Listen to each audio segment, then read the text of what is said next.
Budget breakdown, the wins and big misses for Florida's environment this year. You're listening to The Wrap from Central Florida Public Media. I'm Brendan Byrne. Advocates say there are some environmental wins to celebrate from this year's legislative session, like the new State Parks Preservation Act, which is effective this week and prohibits things like golf courses and resort lodges from being developed in Florida state parks. But on the flip side, advocates say lawmakers also approved several harmful laws, including a broad emergency management bill, which 1,000 Friends of Florida President Paul Owens says is supposed to help communities rebuild quicker after a natural disaster. But what it means in practice is that there is going to be a lot of development in places that are vulnerable to storms that may not be appropriate for development. Owens also says lawmakers left funding for land conservation falling way short, dedicating only $18 million instead of a promised $100 million to Florida Forever. Central Florida Public Media's Molly Durick breaks down the big wins and misses for the environment in this year's state budget. That's ahead on The Wrap. Big stories this week from Central Florida Public Media. But first, these headlines. As President Trump toured the new Everglades Migrant Detention Center, Alligator Alcatraz, Tuesday, protesters outside voiced their environmental and humanitarian concerns. WLRN's Tim Padgett was there. Alligator Alcatraz, we say no! Demonstrators decried what they called the unnecessary cruelty of detaining thousands of undocumented migrants in the remote facility just north of Tamiami Trail in southwest Florida. They also refuted Governor Ron DeSantis' assertion that Alligator Alcatraz will have, quote, zero environmental impact on the Everglades. Zach Costner is a Miami activist. It just stacks up to be completely unconscionable and absurd to say that a 5,000-person prison camp, the waste produced, the noise pollution, trucks coming in at all times, is not going to have massive impacts. Trump supporters gathered outside Alligator Alcatraz as well, and some, like Miami photographer Chauncey O'Connor, themselves expressed environmental concerns but backed the president's hardline immigration policy. Every country has immigration laws and enforces them. Sadly, if people weren't violating the laws, we wouldn't need this out here in the first place. Environmental groups have filed suit in federal court to block Alligator Alcatraz's operation. I'm Tim Padgett in Miami. The Trump administration announced plans this week to withhold $6 billion in grants to schools and education groups throughout the country. The Florida Department of Education confirmed approximately $396 million in federal funds meant for Florida's school districts and its own department will be paused. Central Florida Public Media's education reporter Danielle Pryor has more. The federal grant programs affected by the withholding of funds support migrant education, effective instruction, English as a second language, student support and academic enrichment, and 21st century learning centers. In Central Florida, that includes the Boys and Girls Clubs of Central Florida, which is a 21st century learning center. The nonprofit stands to lose $2.4 million in funding. Here's President Jamie Merrill. If this funding doesn't continue or get reinstated, there absolutely will be layoffs and job loss. There will be programs that don't feel the same that cease to exist. In a statement, the Florida Department of Education says it's working with school districts to minimize impact to Florida students. Danielle Pryor, Central Florida Public Media. A temporary moratorium on new developments is now in effect in the city of Deltona after a contentious 4-3 vote this week. Central Florida Public Media's housing and homelessness reporter Lilian Hernandez-Carballo reports proponents say they are finally addressing residents' long-time call for a slowdown on new construction, but critics say they worry the ordinance goes against a new Florida state law. The 4 commissioners who voted yes in the city of Deltona say they're giving residents something they've been wanting for years, a break on new developments to take inventory of infrastructural needs. Critics like the mayor say the commission just passed an unconstitutional mandate that preempts local governments from regulating development, and that they are, quote, picking a fight with state lawmakers. Lilian Hernandez-Carballo is a Report for America Corps member. These stories and more on our website. Visit cfpublic.org. Looking for reliable news and engaging stories this summer? Central Florida Public Media is here for you 365 days a year thanks to our sustainers. Join our Summer Sustainer Challenge to help us reach 100 new or rejoining monthly supporters. Your sustaining gift powers our mission, and we've got a summer thank you gift for you. Learn more and support programs like The Wrap at cfpublic.org. When it comes to the environment, some significant projects Central Florida communities were counting on got axed from the new state budget this week. Governor Ron DeSantis used his line item veto power to cut some initiatives in Brevard, Orange, and Volusia counties. For advocates, the budget is a mixed bag with some wins and some big misses. Central Florida Public Media environment reporter Molly Durick spoke with Engage host Sharon Stone about the budget, the vetoes, and the impact on Central Florida's environment. So Governor DeSantis vetoed several environment-related items in the budget this week.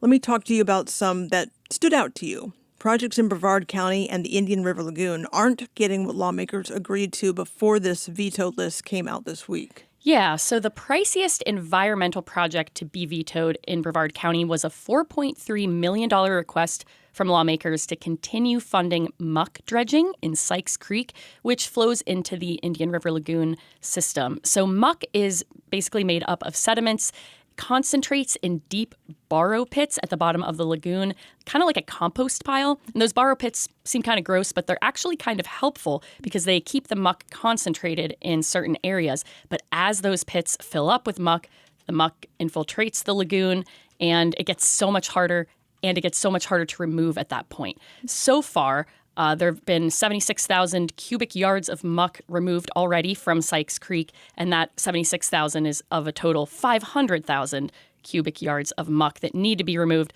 So that vetoed project would have funded the removal of another 50,000 cubic yards of muck from Sykes Creek. Now, it is important to note that there are other similar efforts going on in other parts of Brevard County, including muck removal projects that did survive the governor's veto pen. So there are at least a couple of other muck dredging projects that did receive millions of dollars in Brevard County that weren't vetoed by the governor. Let's move on to Orange County's water improvements for Wedgefield. They were vetoed by the governor. First, Molly, can you just remind us of what the problems are here? Yeah, so the Wedgefield community is a rural part of East Orange County. It gets its water and wastewater services from a private utility called Plurus. About 1,800 parcels of land in Wedgefield are served by that utility, mostly residential. There's some long-standing complaints from residents of discolored, foul-smelling water.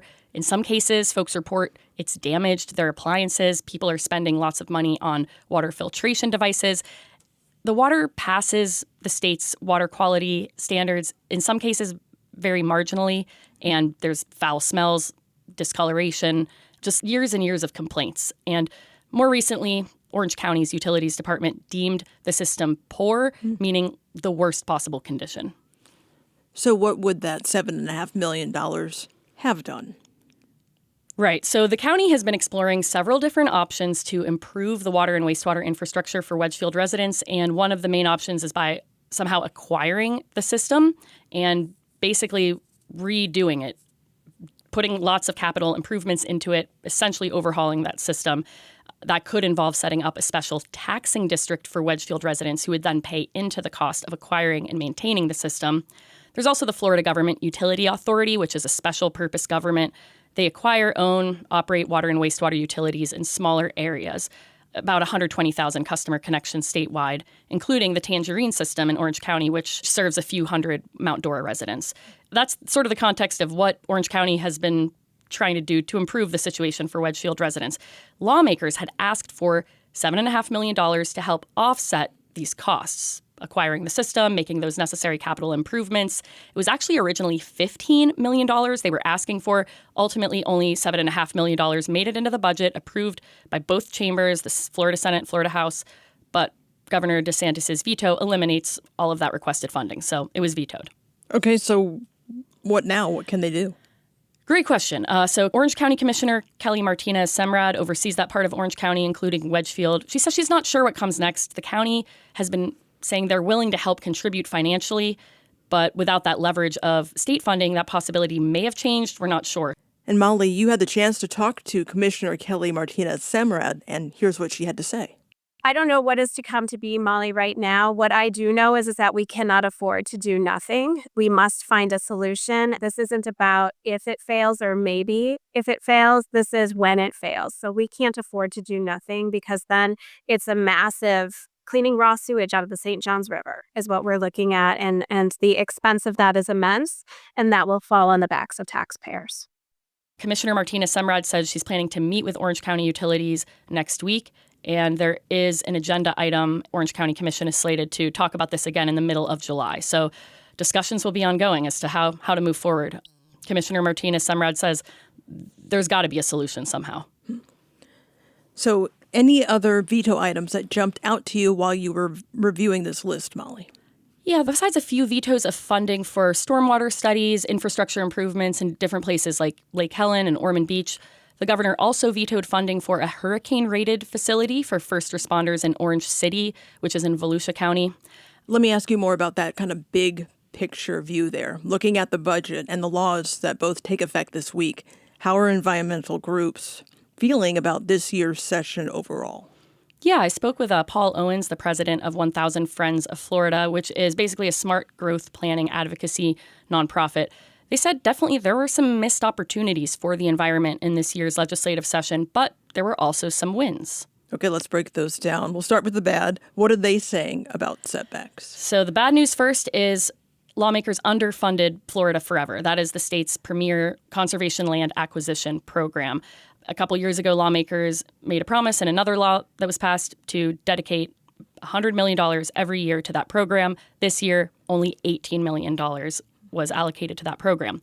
Now, lawmakers did give the Rural and Family Lands Protection Program $250 million, very hefty chunk of change. That's a different program, though. 1,000 Friends of Florida and other environmental groups say that the two programs should really be working together, complementing one another, not a replacement for one or the other.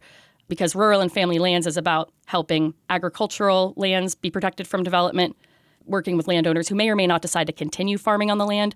And this is definitely part of the solution to protecting conservation land in Florida, but can't be the only solution. Florida Forever is about acquiring land, so land that can then become a state park or another kind of publicly accessible conservation land. Rural and Family Lands Protection Program is not about that. So that's one of the big setbacks, according to environmental groups and advocates. Another big one is Senate Bill 180.